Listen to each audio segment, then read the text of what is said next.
আসসালামু আলাইকুম। ঢাকা ৮ আসনের স্বতন্ত্র প্রার্থী ইনকিলাব মঞ্চের মুখপাত্র জুলাই অভ্যুত্থানের সামনে থেকে নেতৃত্ব দেওয়া উসমান হাদি পল্টনে গুলিবিদ্ধ।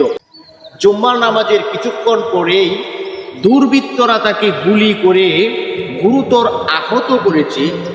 গুরুতর জখম অবস্থায় তার সহকর্মীরা তাকে ঢাকা মেডিকেল কলেজ হাসপাতালে নিয়ে গিয়েছে।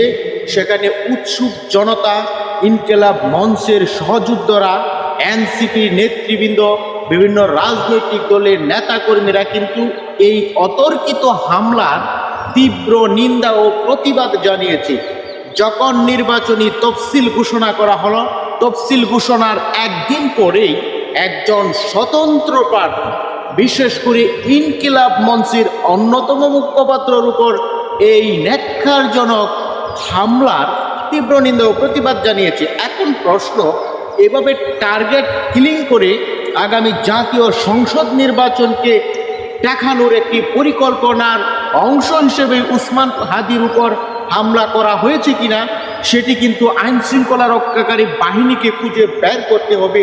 অন্যথায় 12ই ফেব্রুয়ারি যেই নির্বাচনের তারিখ ঘোষণা করা হয়েছে, সেই নির্বাচন নিয়ে উদ্বেগ উৎকণ্ঠা সাধারণ মানুষের মাঝে যেমন তৈরি হবে, নির্বাচনে অংশগ্রহণকারী প্রার্থীদের মাঝেও উদ্বেগ উৎকণ্ঠা এবং তাদের নিরাপত্তা নিশ্চিত যদি সরকার করতে ব্যর্থ হয়, আগামী জাতীয় সংসদ নির্বাচন ২৬ সালের ফেব্রুয়ারির 12 তারিখে ঘোষণা করা হয়েছে।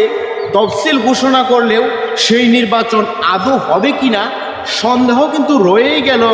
এভাবে যদি একের পর এক টার্গেট কিলিং করে আপনার প্রার্থীদের উপর হামলা করা হয়, রহস্য উদ্ঘাটন করতে হবে সরকারকে, আইন শৃঙ্খলা রক্ষাকারী বাহিনীকে। অন্যথায় আগামী জাতীয় সংসদ নির্বাচন নিয়ে কিন্তু দুয়াশা, উদ্বেগ, উৎকণ্ঠা থাকবে।